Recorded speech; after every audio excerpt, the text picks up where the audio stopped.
श्री स्वामी समर्थ. स्वामी महाराज तुमच्या सर्व चांगल्या इच्छा पूर्ण करो ही स्वामींच्या चरणी प्रार्थना करते आणि आजच्या या नवीन व्हिडिओला सुरुवात करते.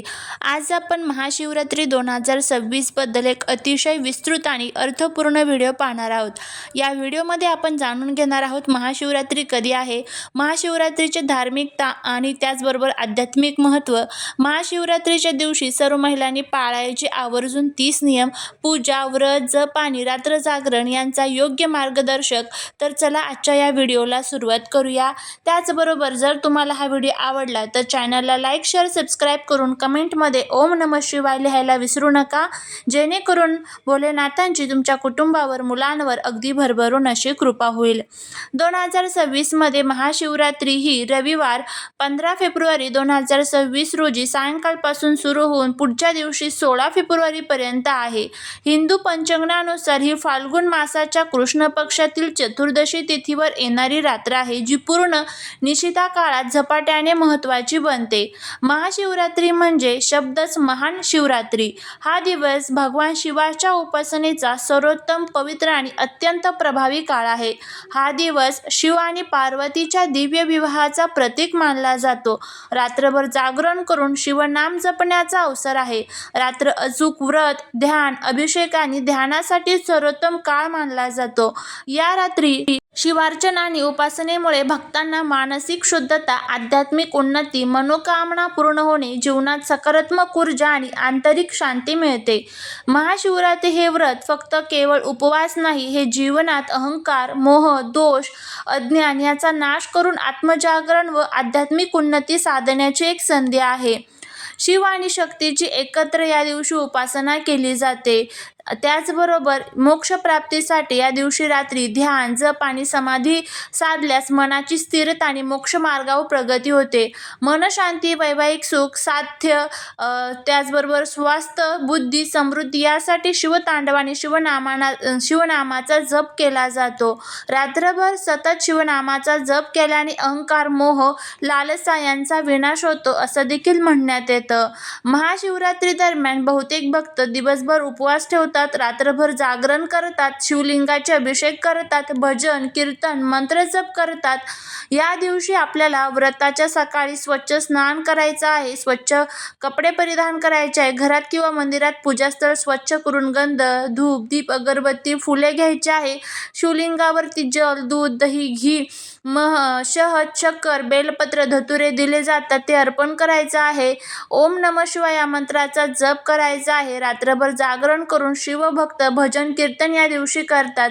मध्यरात्रीचा काळ, निशित काळामध्ये पूजन केले तर ते सर्वात श्रेष्ठ पूजन मानले जाते. महाशिवरात्रीची अनेक कथा आहेत, पण मुख्य 2 कथा शिवभक्तांमध्ये सर्वाधिक मानल्या जातात. त्या म्हणजे पहिली म्हणजे शिव आणि पार्वतीच्या दिव्य मिलनाच्या रात्री म्हणून महाशिवरात्री सर्वत्र श्रद्धेने साजरी केली जाते. ही शक्ती आणि चैतन्याची एकाग्रता दर्शवते. आणि दुसरं म्हणजे समुद्र मंथनात येणाऱ्या विषामुळे जगावर संकट आले, तेव्हा भगवान शिवाने ते विष आत घेतले. यामुळे शिवाला ही जी रात्र आहे तर ती समर्पित करण्यात आली आणि महाशिवरात्री त्या बलिदानाची आठवण मानली जाते. महाशिवरात्री हे व्रत केवळ पुरुषांसाठी नाही, स्त्रियांसाठी, कन्यांसाठी, वृद्ध व्यक्तींनाही ते नियम पाळता येतात. तर त्यामध्ये महिलांनी या दिवशी कोणते नियम पाळायचे आहे किंवा सर्वांनीच कोणते नियम पाळायचे आहे याबद्दलची आपण माहिती घेऊया. तर बघा, सर्व प्रकारच्या पारंपरिक श्रद्धा आणि धर्मग्रंथांची प्राथमिक रूपे आणि हा भाग अतिशय शास्त्रीय दृष्टिकोनातून आहे. त्यामुळे व्हिडिओ हा संपूर्ण पहा, जेणेकरून तुम्हाला संपूर्ण महाशिवरात्रीचं फळ मिळेल आणि कोणत्याही प्रकारच्या चुका ज्या आहेत तर त्या आपल्याकडनं होणार नाही. जर तुमचा महादेवांवरती विश्वास असेल तर कमेंटमध्ये ओम नमः शिवाय लिहायला विसरू नका. पहिलं म्हणजे सकाळी शुद्ध स्नान करायचं आहे, पवित्र वस्त्र धारण करायचे आहे, सारा दिवस उपवास ठेवायचा आहे. उपवासात मात्र फलाहार, फळे घेऊ शकता. भोजनात तळलेली भाजी, तिखट टाळायचे आहे. बेलपत्र अर्पण हे करायचंच आहे, हे अनिवार्य आहे. शिवलिंगाला गंगाजल अर्पित करायचं आहे. त्याचबरोबर चंदन, धूप लावायचं आहे. शिवभजन कीर्तनात सहभाग घ्यायचा आहे. ओम नमः शिवाय या मंत्राचा जप करायचा आहे. रात्रभर जागरण करायचं आहे. शिवपुराण पुराण वाचायचं आहे. मांसाहार पूर्णतः टाळायचा आहे. धातूची किंवा सोने चांदीची आकृती तुम्हाला इथं जी असते तर ती भोलेनाथांची म्हणजे ज्याला आपण शिवलिंग म्हणतो त्याचं पूजन करायचं आहे. बेलपत्र अर्पण करायचं आहे. बेलफूल अर्पण करायचं आहे. पंचामृताने अभिषेक करायचा आहे. शिवलिंगाभोवती तुम्हाला 7 वेळा धूप जो आहे तर तो फिरवायचा आहे. दान जे आहे तर ते करण्याचा प्रयत्न करायचा आहे. नदी किंवा गंगेजवळ पूजा अधिक शुभ मानली जाते, तिथे तुम्ही करू शकता. कुटुंबासोबत पूजन करायचं आहे. समाधी साधना सुद्धा तुम्ही या दिवशी करू शकता. मन शांत ठेवायचं आहे. क्रोध टाळायचा आहे. कठोर व्रती महिला जे असतात तर त्यांनी सुद्धा या गोष्टींची काळजी जी आहे तर ती घ्यायची आहे. पारंपरिक मंत्रांचा उच्चार करायचा आहे. प्रेमपूर्वक शिवलिंग स्वच्छ करायचं आहे.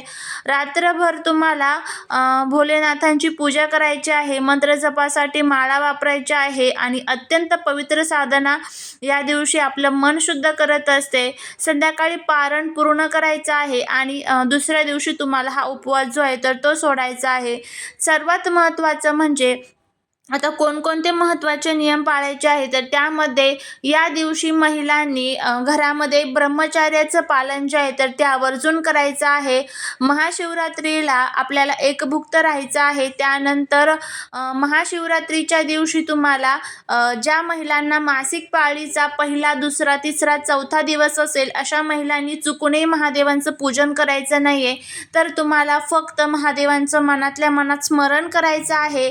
या दिवशी चुकून जर तुम्ही 4 दिवस असेल तर पूजन केलं तर त्याचे दोष जे आहेत तर ते आपल्याला लागतात. त्यामुळे ह्या चुका आपल्याला टाळायच्या आहे. आणि त्यानंतर पुढचं म्हणजे महाशिवरात्रीच्या दिवशी जर तुम्हाला 5वा दिवस असेल तर तुम्ही केस जे आहे तर ते धुवून तुम्ही महाशिवरात्रीचं पूजन जे आहे तर ते करू शकता. ज्या महिलांचा महाशिवरात्रीचा उपवास आहे तर त्या महाशिवरात्रीच्या दिवशी चुकूनही आपल्याला केस धुवायचे नसतात. ही जी चूक आहे तर ते प्रत्येक घरातील महिला ज्या आहेत तर त्या करत असतात. ही चूक आपल्याला टाळायची आहे. कारण आपल्याला आदल्या दिवशीच आता रविवारी महाशिवरात्र आहे त्यामुळे तुम्हाला आदल्या दिवशीच म्हणजे शनिवारीच तुम्हाला केस जे आहे तर ते धुवून ठेवायचे आहे आपले. त्यानंतर महादेवांना तुम्हाला चुकूनही तुळशीची जी पान आहे तर ती अर्पण करायची नाही. महाशिवरात्रीमध्ये किंवा कोणत्याही महादेवांचं ज्यावेळेस आपण पूजन करतो त्यामध्ये तुळस ही पूर्णपणे वर्जित केलेली आहे. त्यामुळे चुकूनही तुळस जी आहे तर ती अर्पण करू नका. त्याचबरोबर चंपा ज्याला आपण चाफ्याची फुलं म्हणतो बघा, ती चाफ्याची फुलं सुद्धा महादेवांच्या पूजेमध्ये पूर्णपणे वर्जित आहे. ती सुद्धा आपल्याला वापरायची नाही आहे. तुटलेल्या फुटलेल्या वस्तू, तांदूळ जे असतात त्या तुटलेल्या किंवा ज्या कोणत्या वस्तू तुम्ही अर्पण करतात तर अशा तुटलेल्या वस्तू महादेवांवरती चुकूनही आपल्याला अर्पण करायच्या नाही आहे. त्याचबरोबर कांदा, लसूण ह्या पदार्थांचं चुकूनही सेवन करायचं नाही. उपवास असेल तर फळांवरती उपवास धरला तर अतिशय उत्तम.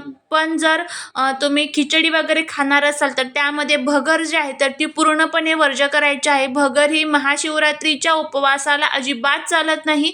त्यामुळे हे जे सर्व नियम आहेत तर ते महाशिवरात्रीच्या जो दिवस आहे तर त्या दिवशी आपल्याला पाळायचे आहे. महादेवांची अखंड कृपा ही आपल्यावरती राहावी यासाठी प्रत्येक घरातील पुरुषांनी, प्रत्येक घरातील महिलेने, लहान मुलांनी शक्य असेल तर उपवास करायचा आहे. जे वृद्ध असतात त्यांना जर शक्य होत नसेल तर त्यांनी जेवण केलं तरीही चालेल, पण सात्विक जे जेवण आहे तर ते घ्यावं. भाजी पोळीचं जेवण घ्यावं. कांदा लसूण चुकूनही त्या जेवणामध्ये नसावा. आणि दिवसभर रात्रभर महादेवांचं स्मरण करायचं आहे. देवी पार्वतीची पूजा सुद्धा या दिवशी करायची आहे. कथा ऐकल्याशिवाय संपूर्ण आपला जो उपवास आहे तर तो पूर्ण होत नाही. त्यामुळे कथा ही आवर्जून आपल्याला ऐकायची आहे. अशा पद्धतीने हे छोटेसे जे नियम आहेत तर ते आपल्याला पाळायचे आहे. त्यावेळेसच तुम्हाला संपूर्ण महाशिवरात्रीचं जे फळ आहे तर ते मिळेल. तर झालेली सेवा ही महाराजांच्या चरणी रुजू करते. जर व्हिडिओ आवडला असेल तर लाईक, शेअर, सबस्क्राईब करा. श्री स्वामी समर्थ.